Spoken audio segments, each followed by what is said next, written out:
Last week, you all saw me go to Texas and bring back this cheap E46 BMW 330 IZHP. Wow, that is a long name. Now that I've got it back, I've noticed it has quite a few issues, as most used cars do. So I'm gonna go do what everyone should do before they buy a car that costs more than $5. I'm gonna go get a post-purchase inspection. A pre-purchase inspection is one of the most valuable tools that you can have when you're going to buy a car. It arms you with all the knowledge of the car's problems, as many as a mechanic can find, but with the certification of an actual mechanic who knows what they're doing, not me, who made his mind up about buying the car long before he got there, gave it a once over and went, yeah, looks good to me, bruh. So we're gonna head over to the Car Ninjas and we're gonna get this thing up on a lift, hopefully, and see what we see. My predictions are Guibo, drive shaft center support bearing, rear differential bushing,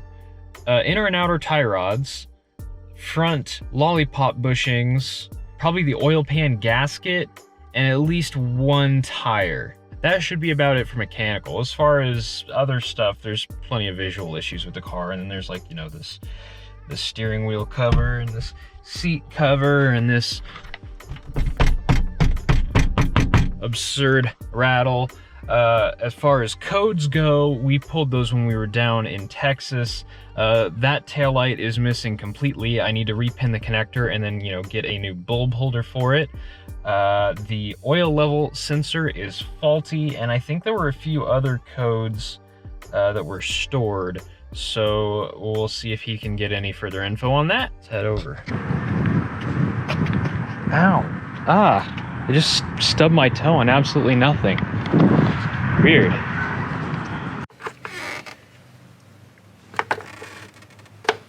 So there it is, right from the Ninja, everything wrong. It's well taken care of. He did say he did valve cover gasket and the coolant reservoir. Yep, I can see that. Hose, heater hose. Yep. Let's lift her up and see what's underneath.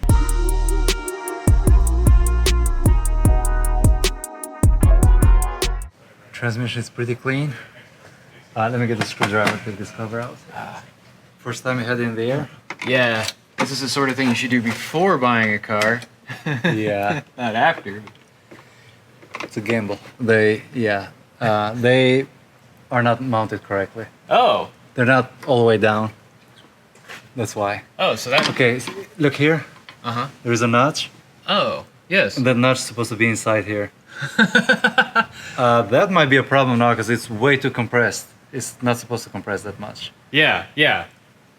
Oh, wow. So yeah, this one's supposed to drop down at least another inch. You can try by loosening this one, spread this one, and hopefully it will fall down. Yeah. Well, that's cool. A free fix for my ride height issue, hopefully. Hopefully. I like the headers. He said they're very cheap, but they seem to fit. Ooh, yeah. Ooh. And you have a broken oxygen sensor right there. Oh, really? Yeah, if you see how it's bent? Oh, that's not great. So is that a post or a pre-cat? Pre-cat. Uh-oh. My suggestion, man, is just put the original cats. I mean, this car is plenty powerful the way it is. Ooh. Sorry. No, you're good. No, we just got to the diff. Leaky boy? Yes. It's pretty wet. All three seals. Oh, man. In your trailing arms, I mean, they always fail on the E46s. I suggest you put like the polyurethane bushings in it. You're gonna love them. Yeah, because they're pretty cracked. You have a slight oil leak from the oil pan gasket. It's not major, but it's there. So there's a lot of vagueness in the steering. You got brand new motor mounts. Yeah, there is a play. If you can hear it. Oh, wow. Does that just need a new rack, or is there like an adjustment? No, there's no adjustment on these. Ooh. The rest looks great. I think you did really good on this. Yeah, you did really good. This, they're fine. I already looked. Oh, wow. Yeah. Shocking. Sway bars are good. Oh.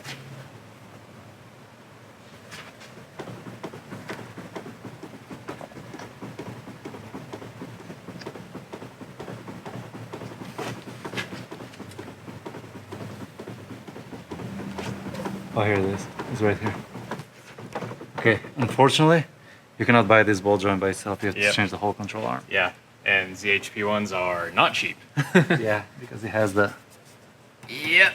It's got brand new fuel filter. That's good. I suspect the carrier bearing is trash. Why? But if I give it more than a little bit of throttle starting out, I feel a clunk right beneath me.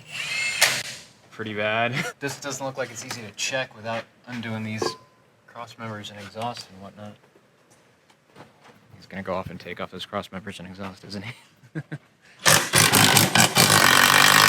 Oh, there's nothing left in it. That's what it sounds like. It's pretty horrible. That's why I haven't been driving it. Look at that. It's nothing left in it. Oh. Yeah. So there it is, right from the Ninja. Everything wrong mechanically with my E46 ZHP. Now let's head on over to the internet and let's see what this is actually going to cost me here to fix all this. Okay, so I did a bit of searching around on FCP Euro here, and I've got pretty much all of what it looks like this car needs. We've got a drive shaft center support bearing, which was just completely gone, for $25. A control arm by Lemforder for $170, and this is the ZHP one. The difference being that the two ball joints are metal on metal. The non-ZHP ones kind of float in some rubber, and they actually fail quicker. So if you have a non-ZHP, get ZHP control arms, they'll last longer. So that's $170. BMW remanufactured power steering rack. That is $600 with a $400 core charge. I'm actually going to remove that from the total because that's not like an immediate need. It's kind of like a nice to have, and I might just end up getting a junkyard one from a car with lower miles. I'm not sure if there's a difference between the ZHP and the non-ZHP steering racks, though. I think the ZHP might have a quicker ratio. I don't think I'll be able to get one, frankly. So that'll probably be something that I pick up used. I do need a tie rod, so that's $47.79. And then the differential is going to need two $13 output flange seals and a pinion seal, and then I'll probably just fill it with new fluid and redo the rear cover gasket material. That's $268. That's downright reasonable. If that's all it takes to make this car drive nice, that will be amazing. I actually already have a bulb holder, a used bulb holder for the left rear on the way. That was, I think, $40.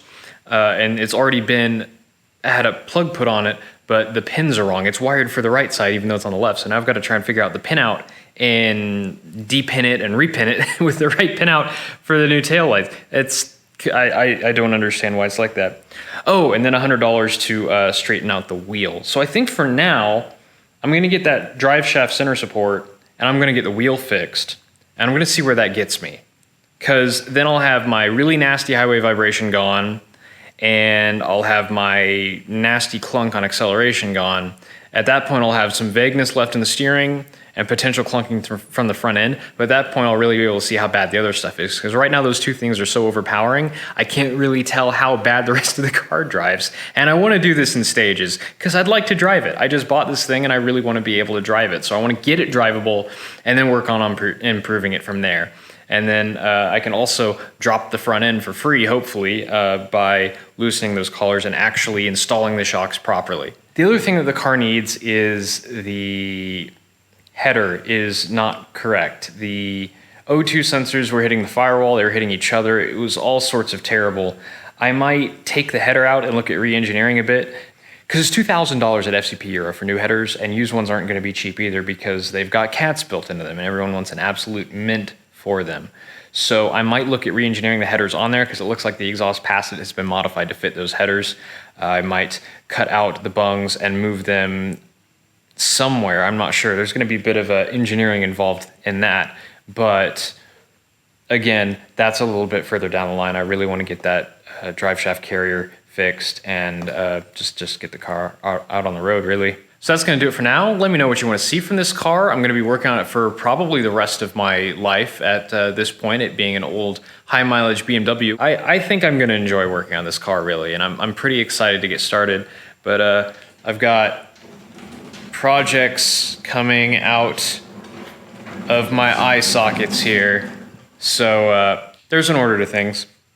Subscribe if you want to see more of my BMW shenanigans and other stuff. I'm going to be doing lots of stuff, more things with Elliot Alvis in the future, some more like studio segments, plans, got lots of plans, got a variety of stuff here on this channel. So if you like cars and bikes, I'm sure there's something here for you. I hear my dog barking in the house, so I'm going to go take care of that, and I will see you all next time. Thanks for watching.